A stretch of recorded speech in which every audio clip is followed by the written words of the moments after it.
Defenders of Earth. By default, we have a tendency of liking these guys, mostly due to the fact we live on Earth. So we've taken two teams here. The Ranger Zords versus the Dragon Ball Z team. Starting with the Power Rangers Zords. Starting with the Red Tyrannosaurus Zord.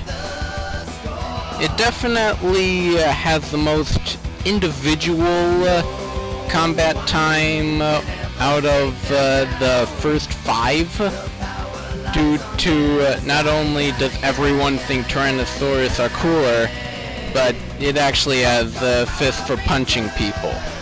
It also comes out of a bunch of lava, causing earthquakes and blasting everything.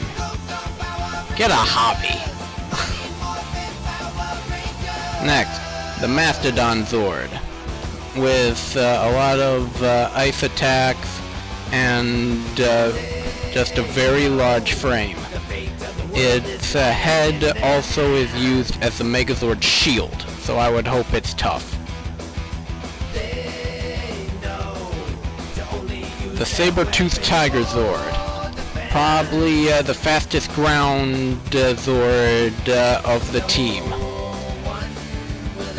But for all of its claws and fangs, it has a rocket launcher on its back. A fast cat with rocket launchers. You can't run or hide from that. The Blue Triceratops, with various cannons and its horn grappling hooks. It has a tendency of just going straight. Well, that one must have been easy for them to animate. The Pterodactyl Zord, for some reason, is the only Zord that can fly, and it also serves as the Megazord's power supply. And last, but not even close to least, the Dragon Zord.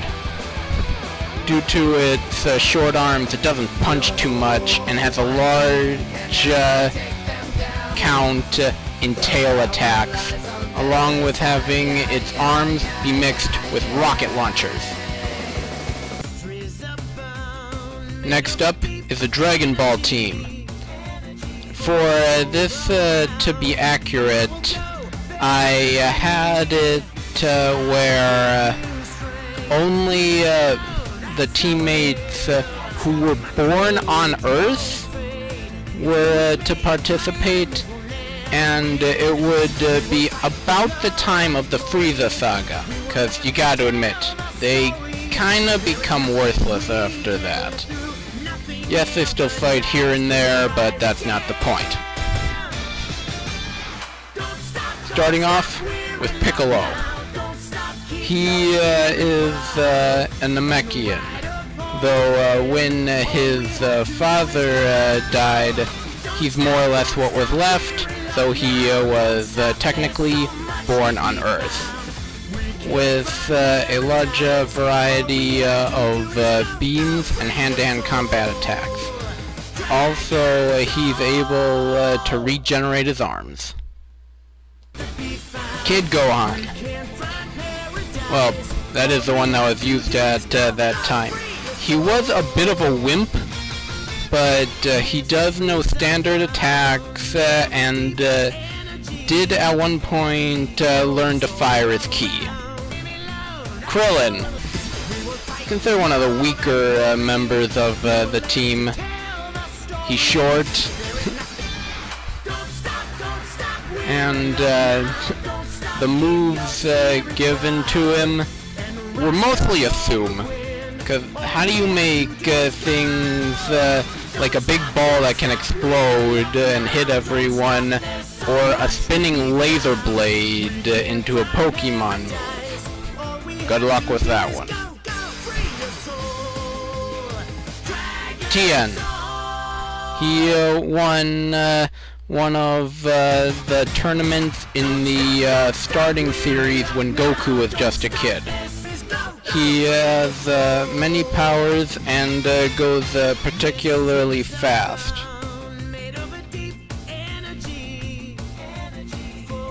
Yamcha. Many people describe him as a bit of a screw-up, but that's all in the eye of the beholder. He held his own in the tournament, but pretty much got blown to smithereens as soon as he fought the Cybermen. Oh well.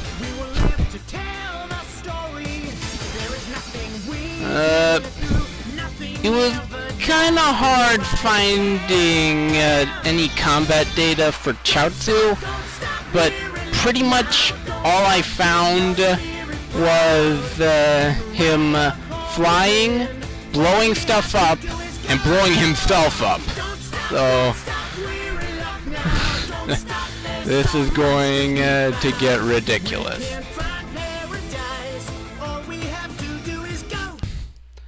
About the arena. I have changed things up a little bit. Since it is too hard to get multiple files in Pokemon Showdown and have them fight each other, I will have these teams be fighting many random opponents.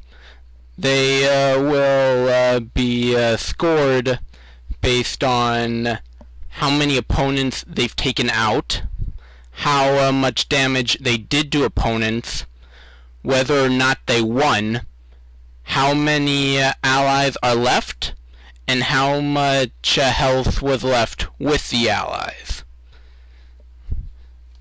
Hopefully this will be an accurate way to be inaccurate.